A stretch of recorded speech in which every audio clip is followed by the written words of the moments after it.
Hello everyone, this is Jalil Gupta and आज के इस वीडियो लेक्चर में आप सीखोगे, जानोगे, पहचानोगे कि आखिर में एक आंतरिक प्रतिरोध क्या होता है, टर्मिनल वोल्टेज क्या होता है, वैद्युत वाहक बल क्या होता है। तो इन सब के बारे में बहुत सारी चीज़ें अब जानोगे। फिलहाल मैं, अगर आप समझना चाहोगे कि मैं कहाँ हूँ, तो मैं अभी बाहर हूँ, यानी अपने स्टेट से बाहर हूँ, यानी उत्तर प्रदेश से बाहर हूँ। अभी मैं हूँ बिहार में, और बिहार के दाऊद नगर एक जगह है, वहाँ पर हूँ।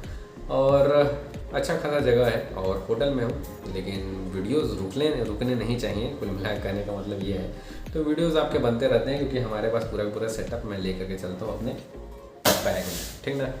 वो कभी रुकेंगे नहीं। सो जाइए और वीडियो को देखिए। और मेरी एक हमेशा से मतलब कि कहना रहता है कि आप सीखोगे जरूर, क्योंकि मैं हर टॉपिक को एक आसान और साधारण भाषा में बताने की कोशिश करता हूँ। मतलब बहुत ही इजी लैंग्वेज में आपको समझाने की कोशिश करता हूँ, इसीलिए आप सीखोगे जरूर। ऐसा बात नहीं है कि नहीं सीखोगे। तो कुल मिलाकर जाइए और मज़े से पढ़िए। और मैं अभी बाहर हूँ, लेकिन वीडियोस आते रहेंगे। कुल मिलाकर करने का मतलब ये है, कुछ दिन में अब थोड़ा मोड़ा इधर घूम लूँ, फिर निकलते हैं अपने राज्य में कुल मिलाकर, ठीक ना। फिर धुआंधार पढ़ाई होगा, मतलब चौचक एकदम पढ़ाई होगा, ठीक ना। मज़े कीजिए, छोड़िए और शानदार तरीके से सब चीज़ों को तैयार कीजिए। एक चीज़ को, किसी भी चीज़ को छोड़िए मत कि मतलब कि अरे इस टॉपिक को छोड़ देते हैं। अभी पूरा तैयार कीजिए। एग्ज़ाम टाइम में प्रीवियस ईयर पेपर तैयार कीजिएगा, केवल बोर्ड के लिए, वो काफ़ी है आपके लिए, ठीक ना। मतलब बहुत सारी चीज़ें आप पढ़ लेते हो। अब मैं मतलब बोल रहा हूँ कि शुरुआत से सारी चीज़ें तैयार करो।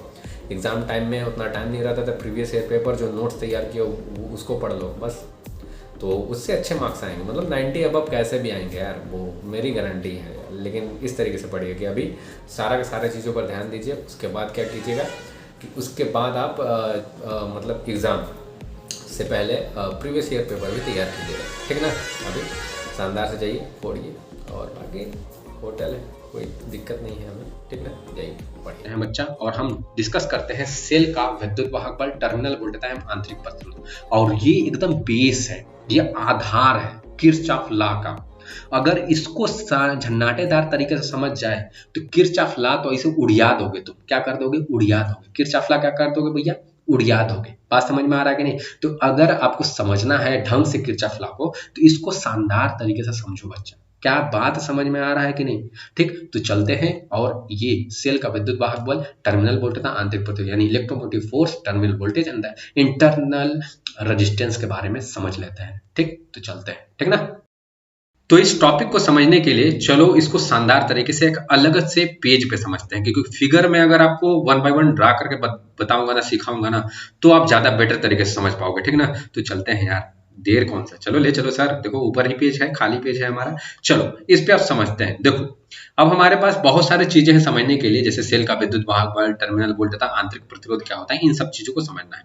देखो सिंपल सा एक मैं फैक्ट के साथ समझाने की कोशिश करता हूँ। सपोज दैट हमारे पास एक बैटरी है, हमने बाजार से एक बैटरी खरीद ला है, ठीक। ये और ये जब, या फिर बैटरी जब हम बना रहे थे, या फिर बैटरी जब हम खरीदे, या फिर बैटरी जब हम बना रहे थे, ठीक ना। तो जब हम बैटरी बना रहे थे तो हमारा उम्मीद था भैया कि 40 वोल्ट हमको देगा। इतना बात समझ में आ गया। इस बैटरी को थोड़ा हम बढ़िया से समझाते हैं, ठीक ना। ये इस तरीके से समझिए कि हमें उम्मीद था कि ये जो बैटरी है हमें 40 वोल्ट देगा। चलिए ठीक, अब इस बैटरी को बढ़िया से ड्रा करते हैं कि जैसे बैटरी बनता है कहाँ, फैक्ट्री सेक्ट्री में, ठीक। तो मान लीजिए कि ये हमारे पास ऐसे बैटरी है, ये इंटरनल पार्ट बना के आपको दिखा रहे हैं, ठीक ना। ये इंटरनल पार्ट। बैटरी में क्या होता है, दो आपके टर्मिनल होते हैं। कौन कौन से? एक होता है धनात्मक, एक होता है ऋणात्मक। ये एनोड, धनात्मक को एनोड बोला जाता है, इसको क्या बोला जाता है बच्चा? कैथोड बोला जाता है। क्या इतना बात समझ में आया? कैथोड। इसके बैटरी के अंदर, यानी इसके अंदर विद्युत अपघट्य पदार्थ भरा रहता है। जैसे विद्युत अपघट्य पदार्थ का मतलब कि इसके अंदर विद्युत अपघट्य पदार्थ, विद्युत अपघट्य पदार्थ भरा रहता है। बात समझ में आ रहा है? क्या भरा रहता है? पदार्थ, ठीक। जो कि आप जानते हो विद्युत अपघट्य पदार्थ कौन कौन से होते हैं, तो जैसे H2SO4 मान लेते हैं, ये भी एक विद्युत अपघट्य पदार्थ है। और इसी को तोड़ा जाता है कौन कौन से? H पॉजिटिव में और HSO4 नेगेटिव में, यानी यही आयंस में टूट जाते हैं। और यही क्या करते हैं? HSO4 रहेगा, 4 थोड़ा नीचे रहेगा बच्चा, समझ जाना, ठीक ना। तो यहाँ पर बैटरी का ढांचा आप इस तरीका देखते हो, क्या इतना बात समझ में आ रहा है? अच्छा, जब हम बैटरी को बना रहे थे तो हमें लगा था कि ये जो बैटरी है हमें कितना देगा बच्चा, वो 40 वोल्ट देगा। कितना देगा? 40 वोल्ट। यही बैटरी को यहाँ पर बनाया है बच्चा, इसमें कंफ्यूजन नहीं होना चाहिए आपको। क्या इतना बात समझ में आ गया? चलिए, लेकिन हुआ यूं हमारे साथ कि जो बैटरी हम लगाए और हमें लगा कि 40 वोल्ट ये होगा, और बना करके हम तैयार कर दिए। तैयार करने के बाद हमने इसे क्या किया कि एक बल्ब के साथ जोड़ दिया, है ना, यहाँ पर बल्ब के साथ जोड़ दिया। एंड बल्ब के साथ जोड़ने के बाद ये यही वाला जो बैटरी है यहाँ पर हमने दे दिया, जो कि 40 वोल्ट, और बल्ब हमारा जल रहा था। लेकिन यहाँ पर जो वोल्ट मीटर लगा के हम नापे ना, क्या लगा के नापे ना, तो हमको लग रहा है यहाँ पर 35 वोल्ट मिला। बात को समझे? जैसे कि हमने 40 वोल्ट का बैटरी सैटरी से सब बना दिया, बात समझ में आ रहा है, और हमें एकदम कंफर्म था कि भैया 40 वोल्ट देगा। लेकिन यहाँ पर बल्ब जला है, बल्बो जल गया। लेकिन यहाँ पर जब बल्ब के बगलिया में ये जब एक वोल्ट मीटर लगा है तो यहाँ पर बता रहा है कि 35 वोल्ट पहुंच रहा है इस बल्ब के पास। बात समझ में आ रहा है कि इस बल्ब के पास कितना पहुंच रहा है? 35 वोल्ट। तो आखिर में साला 5 वोल्ट गया कहाँ? समझिएगा, इस बल्ब के पास कितना पहुंच रहा है? खाली 5 वोल्ट। ये मत बोलिएगा कि आपके बल्ब जल रहा है तो 5 वोल्ट उसमें चला गया। हम बोल रहे हैं कि बल्ब के पास से पहुंच रहा है 35 वोल्ट, और ये 35 वोल्ट में जल रहा है। बात समझ में आ रहा है ना? तो 5 वोल्ट कहाँ गया? ये 5 वोल्ट कहाँ चला गया, इसी का पता लगाना है। बात समझ में आ रहा है कि नहीं? कि 5 वोल्ट साला कहाँ चला गया, इसी का पता लगाना है। देखिए यहाँ कहाँ पर गया, कहाँ पर, बात को समझिएगा। जैसे ही हम पूरा का पूरा सेटअप कर रहे थे ना जी, यहाँ पर समझिएगा इस बात को, ये पूरा पूरा हम सेटअप कर रहे थे, पूरा का पूरा ये गुड़ा गणित लगा रहे थे कि अपना पूरा बैटरी वैटरी। अब आप जानते हो भैया कि कभी भी जो धारा का प्रवाह होता है प्लस से माइनस की ओर होता है। बात समझ में आ रहा है? तो प्लस से माइनस की ओर होगा तो ये सर्किट कैसे कंप्लीट होगा? ये प्लस से मतलब धारा का प्रवाह हो रहा है। ये अगर सर्किट बनाएंगे, यहाँ पर हम एक कंप्लीट सर्किट कर दें कि यहाँ पर अगर बनाएंगे तो ये इस तरीके से जाएगा, रुक जाइएगा, यहाँ से ये इस तरीके से, और यहाँ पर एक मान लीजिए बल्ब लगा दिए हम, और इस तरीके से बल्ब, ये सर्किट यहाँ पर। अब यहाँ से धारा इधर से बाहर, और ये सॉरी यहाँ से ये धारा जो है कि यहाँ से धारा इस तरीके से, ये आई धारा है, इस तरीके से बहता गया, और आई धारा इधर चला जाएगा। अब ये आई धारा क्या करेगा? यहाँ भी तो जाएगा ना। अब ये देखिए जो धारा है ना, ये धारा वैद्युत अपघट्य पदार्थ से होकर जा रहा है। कहाँ से होकर जा रहा है? वैद्युत अपघट्य पदार्थ से। तो आपको नहीं लगता है कि धारा कैसे प्रवाह होता है? जब आवेश प्रवाह होती है या फिर आयन का प्रवाह होता है। यहाँ पर वैद्युत अपघट्य पदार्थ है, वैद्युत अपघट्य पदार्थ के बहुत सारे परमाणु होंगे, बहुत सारे और भी आयन्स होंगे। तो यहाँ पर आवेश क्या होगा? आवेश जल्दी से नहीं फ्लो हो पाएगा, या फिर सीधे से समझ सकते हैं कि वैद्युत अपघट्य पदार्थ में जब ये करंट आकर फ्लो करेगा तो वैद्युत अपघट्य पदार्थ कुछ न कुछ इस करंट को रोकने का काम करेगा, यानी रेजिस्टेंस का काम करेगा। यानी बच्चा, इस बैटरी के अंदर भी एक रेजिस्टेंस होता है जो कि बैटरी का आंतरिक प्रतिरोध कहलाता है, यानी आंतरिक प्रतिरोध बोल सकते हो, यानी इंटरनल रेजिस्टेंस बोल सकते हो। बात समझ में आ रहा है कि 5 वोल्ट कहां चला गया? 5 वोल्ट यहां चला गया मेरे लाल, के 5 वोल्ट यहां चला गया। कैसे? 40 वोल्ट तथा जब तक बैटरी नहीं, जब तक बल्ब नहीं जोड़े थे तब तक धारा का प्रवाह नहीं हो रहा था। जैसे ही धारा का प्रवाह हो गया, धारा कैसे प्रवाह होता है? जब आयन प्रवाह हो, जब आयन का फ्लो होगा ना, तो यहाँ पर आयन का फ्लो होने में क्या होगा? दिक्कत आ रही है। बात समझ में आ रहा है कि धारा के प्रवाह में भी दिक्कत आएगी यार, चाहे जाहिर सी बात है। तो यहाँ पर जब तक हम इसको क्या कर रहे थे, जब तक हम किसी बल्ब से नहीं जुड़े हुए थे तब तक 40 वोल्ट था। जैसे ही हम बल्ब से जोड़ दिए, यानी धारा हम किसी बल्ब को देने लगे, तो क्या हो गया? धारा प्रवाह करने लगा। तो धारा जब यहाँ पर जब प्रवाह करने लगेगा भैया मुझे, तो यहाँ पर जब यही धारा जब वैद्युत अपघट्य में जाएगा तो वैद्युत अपघट्य जरूर इस धारा को रोकने का काम करेगा। यानी बैटरी का अंदर भी एक प्रतिरोध होता है जिसे आंतरिक प्रतिरोध बोलते हैं। बात इतना समझ में आया कि आंतरिक प्रतिरोध क्या होता है? यही 5 वोल्ट क्या हो रहा है? यही 5 वोल्ट यही रोक ले रहा है। जब धारा यहाँ से यहाँ तक जाएगा तो अंदर ये क्या भरा है? पूरा का पूरा यह वैद्युत अपघट्य पदार्थ में भरा है जी, तो यही रोक लेगा। क्या इतना बात समझ में आ गया? तो 5 वोल्ट वहां चला जा रहा है, यानी यहाँ पर भी तो यही वाला बैटरी है 40 वोल्ट वाला ना। और जैसे ही इसको हम क्या करेंगे? ऑन करेंगे तो धारा का प्रवाह चालू हो जाएगा, और जब धारा का प्रवाह चालू होगा तो यहाँ पर बहुत कम पहुंचेगा। क्या इतना दिमाग में बात घुस रहा है कि नहीं, कि हम क्या समझाने की कोशिश कर रहे हैं? ठीक, तो यहाँ पर बैटरी के अंदर भी एक प्रतिरोध होता है जिसे आंतरिक प्रतिरोध बोलते हैं। अब यहाँ पर बात समझिएगा, अब यहाँ पर वैद्युत वाहक बल क्या होगा? तो जब बैटरी जितना हम पाना चाह रहे थे, जितना हम वोल्टेज पाना चाह रहे थे, यानी हमारा मकसद था 40 वोल्ट पाना, तो ये जो 40 वोल्ट है, यानी किसी भी चीज, मतलब जब बैटरी को हम किसी भी चीज से ना जोड़े, यानी हम किसी भी बल्ब से, फ्रिज से ना जोड़े, तब बैटरी का जो वोल्टेज होता है ना, उसको बोलते हैं वैद्युत वाहक बल। बात समझ में आ रहा है? यानी बैटरी अभी यूज जब नहीं कर रहे हैं, ये उसी तरीके का है जिसे हम बाजार से गए, एक बैटरी ला लिए, बैटरी को रख दिए, तो उस समय उस बैटरी को हम प्रयोग में नहीं ला रहे हैं, यानी कुछ काम में नहीं ला रहे हैं, तो उस समय बैटरी का जो वोल्टेज होगा उसे बोलेंगे वैद्युत वाहक बल। यानी 40 जो वोल्ट है, ये क्या है बच्चा? वैद्युत वाहक बल। यानी इसको इंग्लिश में बोलते हैं EMF, यानी इलेक्ट्रोमोटिव फोर्स। क्या बोलते हैं बच्चा? Electromotive force. क्या बात समझ में आ गया? यानी वैद्युत वाहक बल जब हम बैटरी को यूज में नहीं लाते बच्चा, तब उस समय उसका जो वोल्टेज होता है उसको बोलते हैं वैद्युत वाहक बल, यानी EMF। क्या इतना बात समझ में आ गया? अब अगला अगर देखेंगे कि यहाँ पर ये जो 35 वोल्ट आ रहा था, यानी जो 5 वोल्ट आंतरिक प्रतिरोध खा गया उसको, वो 5 वोल्ट के बाद जो 35 वोल्ट आ रहा था 40 वोल्ट में से, ये क्या कहलाता है बच्चा? ये टर्मिनल वोल्टेज कहलाता है। इसका मतलब इसको ऐसे बोल सकते हैं कि जब बैटरी को काम में लाते हैं, यानी बैटरी को हम क्या किसी बंद परिपथ में जोड़ देते हैं, या फिर बैटरी को किसी भी यंत्र के साथ जोड़ देते हैं, तब उस बैटरी का जितना वोल्टेज होता है, वो ही वोल्टेज क्या कहलाता है? उसका टर्मिनल वोल्टेज कहलाता है। क्या बात समझ में आया? क्योंकि यहाँ पर जब हमने जोड़ दिया तो 5 वोल्ट तो खा गया ना, अब यहाँ पर जितना भी वोल्टेज हमारा बच रहा है, जितना भी बल्ब के पास जा रहा है, वही क्या कहलाएगा? टर्मिनल वोल्टेज कहलाएगा। क्या इतना बात समझ में आ गया? इसमें कोई दिक्कत नहीं ना? चलिए यहाँ पर अब ये बात अब एकदम कंफर्म कि इस बात को इस तरीके से समझ सकते हैं, इस बात को इस तरीके से कंफर्म तरीके से समझ सकते हैं। कैसे बच्चा? कि अगर बैटरी है, बाजार से लाकर रख दिए, तो इस बैटरी का जितना वोल्टेज होगा उसको बोलेंगे क्या चीज? वैद्युत वाहक बल। इसका जो वोल्टेज होगा क्या बोलेंगे? वैद्युत वाहक बल। वैद्युत वाहक बल को ई से दिखाते हैं। ऐसे नॉर्मली इसको ई से दिखाते हैं, लेकिन इसका रियल नाम आप जाएंगे, रियल नाम अगर जानना चाहेंगे तो इसका जो रियल नाम होता है वो होता है झाई।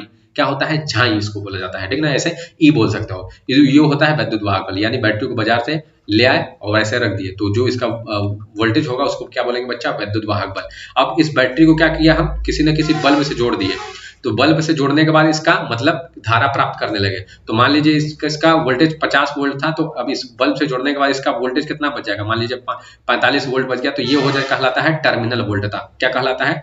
Terminal voltage. यानी बैटरी को काम में जब लाने लगते हैं, तब जितना वोल्टेज उसके पास बचता है, तो उसको बोलते हैं टर्मिनल वोल्टेज। क्या इतना बात समझ में आ गया? इसको बोलेंगे टर्मिनल वोल्टेज। क्या इतना बात समझ में आ गया? अब यहाँ पर 50 वोल्ट था, अब 45 वोल्ट बचा, तो 5 वोल्ट कहाँ चला गया? तो बैटरी के अंदर का जो आंतरिक प्रतिरोध होता है, बैटरी के अंदर का जो आंतरिक प्रतिरोध होता है, वो 5 वोल्ट खा जाता है। बात समझ में आ रहा है कि नहीं? तो ये बात समझिएगा। अब आंतरिक प्रतिरोध कैसे? वो वैद्युत अपघट्य पदार्थ के चक्कर में आंतरिक प्रतिरोध इस तरीके से हो जाता है। क्या इतना फैक्ट, क्या इतना बात आपको बच्चा समझ में आ गया? अगर समझ में आ गया तो झंझाटेदार तरीके से अब हम चलते हैं आपके नोट्स के ऊपर, ठीक है ना?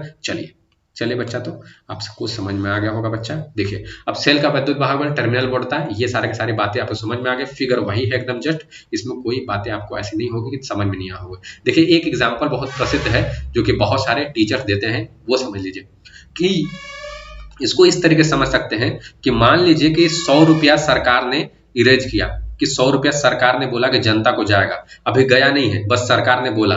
और जब इस पैसा को ले जाने लगे, तो जाहिर सी बात है बीच में बहुत सारे भ्रष्टाचारी लोग रहेंगे, और 100 रुपया सरकार दे रहा है, तब भी ये हमारे पास 80 रुपया पहुंचा, तो 20 रुपया कौन लोग खा गए? बीच के जो भ्रष्टाचारी लोग हैं, तो 20 रुपया खा गए ना जी। तो यहाँ पर इससे क्या समझ में आता है कि हमने जो भी हमारा नया नया पैसा जो सरकार देना चाहता था, वो EMF कहलाएगा। क्या कहलाएगा? EMF, यानी वैद्युत वाहक बल कहलाएगा। बीच में जो खा जा रहे हैं, यानी ये आंतरिक प्रतिरोध की तरह काम करेगा, यानी ये स्मॉल आर, आंतरिक प्रतिरोध को हम R से दिखाते हैं, स्मॉल r से, ठीक ना? और यहाँ पर जितना पैसा पहुंचा, यानी मतलब इतना बीच में खा गए, खाने के बाद जितना पैसा बचता है उसको क्या बोलते हैं? Terminal voltage. क्या बोलते हैं? Terminal voltage. क्या इतना बात समझ में आ गया बच्चा? तो इससे भी समझ सकते हो, ये भी एक एग्जांपल है, एक ट्रिक है याद करने का, ठीक ना? ऐसे ट्रिक ज्यादा याद रहेगा। समझ में आ रहा है कि नहीं बच्चा? तो इतना आप बात को समझिए बच्चा, आगे देखते हैं, ठीक। अब देखिए सेल का वैद्युत वाहक बल, इसका अच्छे तरीके से डेफिनेशन हम लोग देख लेते हैं कि देखिए सेल का वैद्युत वाहक बल कब होगा। हमने बोला बच्चा कि सेल का वैद्युत वाहक बल तब होता है जब बैटरी हम बाजार से लाए, उसे काम में नहीं ले रहे हैं। काम में न लेने का मतलब बच्चा ना, उसे वो खुला परिपथ में है। खुला परिपथ का मतलब कि वहां पर स्विच एकदम खुला हुआ है, ऑन नहीं है, यानी उसे हम काम में नहीं ले रहे हैं। तभी यहाँ पर देखिए लिखा हुआ है जब एक सेल खुले परिपथ में होता है, अर्थात उससे धारा प्राप्त नहीं करते हैं, अर्थात उससे धारा प्राप्त नहीं करते हैं, ठीक ना, नहीं करते हैं, तो सेल के दोनों इलेक्ट्रोडों के मध्य, तो सेल का दोनों इलेक्ट्रोडों के मध्य जो विभवांतर होता है, ये भी एक विभवांतर है, तो विभवांतर होता है उसको क्या बोलते हैं, विद्युत वाहक बल। यानी सेल का हम प्रयोग नहीं कर रहे हैं, यानी खुला परिपथ में भैया, बस बाजार से लाकर रख दिए हैं, बात समझ में आ रहा है, यानी या फिर किसी भी कुंजी के साथ जुड़ा हुआ है, किसी परिपथ में जुड़ा ही हुआ है, तो उसको हम स्विच ऑन नहीं किए हुए, ऑफ किए हुए हैं, तो जब ऑफ किए हुए हैं स्विच, यानी खुला परिपथ है भैया, बंद परिपथ नहीं, खुला परिपथ है, यानी स्विच ऑफ है, ऑफ है, ऑफ है, तो यहाँ पर हम बैटरी का यूज नहीं करेंगे, तो उस समय जब बैटरी का जितना भी क्या होगा, विभवांतर होगा, वही क्या कहलाएगा, विद्युत वाहक बल कहलाएगा। आई होप आपको समझ में आ गया होगा। अब दूसरा देख लेते हैं, टर्मिनल वोल्टेज। टर्मिनल वोल्टेज देखिए हम क्या बताएं कि जब भी बंद परिपथ हो, बंद परिपथ का मतलब अभी हम क्या करेंगे, आप यहाँ पर वैद्युत धारा का प्रयोग करेंगे, कहां से, बैटरी से। तो जब सेल बंद परिपथ में होता है, अर्थात इससे धारा प्राप्त नहीं की जा सकती, अर्थात प्राप्त की जाती है, बंद परिपथ में है ना, तो बंद परिपथ का मतलब देखो ऐसे, ये बंद परिपथ हो गया, यानी इससे अब बैटरी से धारा जाएगा। बात समझ में आ रहा है कि नहीं, तो ये बात समझिएगा।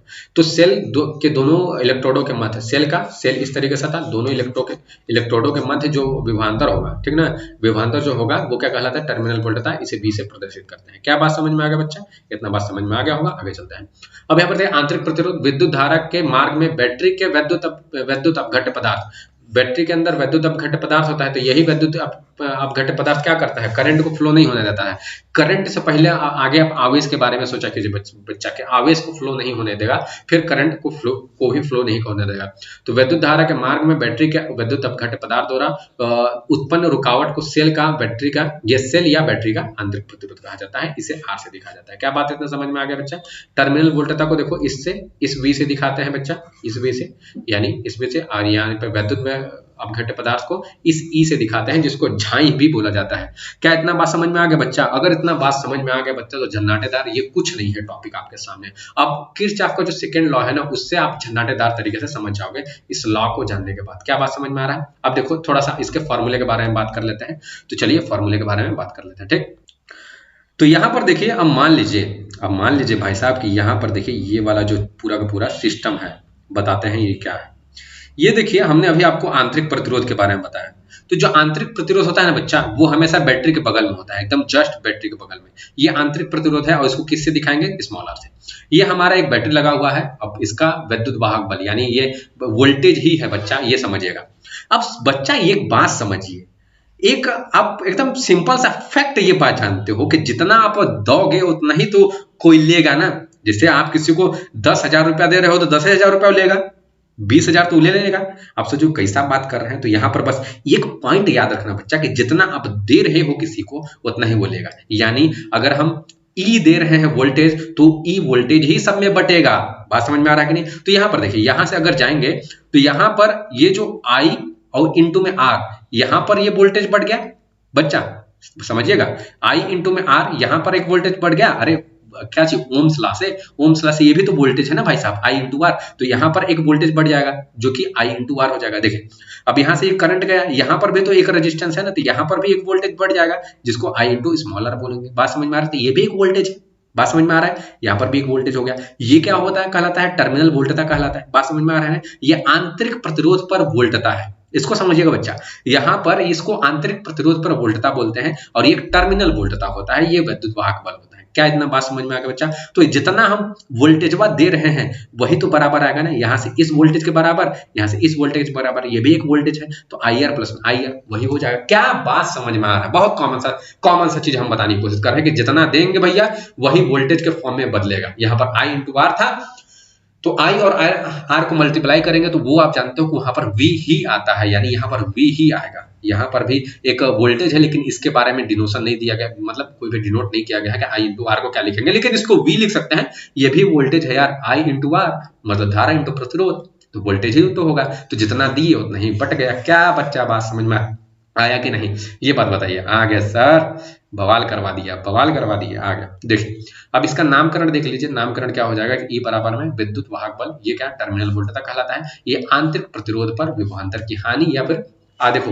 प्रतिरोध है ना, तो हानि बोल दिया गया है, या फिर आंतरिक प्रतिरोध पर वोल्टता भी बोल सकते हो आप इसको, कोई दिक्कत नहीं होगा। ये विभवांतर के हानि बोलो, क्योंकि ये रियली में बहुत ज्यादा हानि कर देता है। जैसे 45 दे रहे हैं तो केवल 40 है, यानी आंतरिक प्रतिरोध है, अंदर खा जाता है, इसीलिए इसको क्या बोला जा रहा है, हानि बोला जा रहा है। इतना बात समझ में आ गया बच्चा।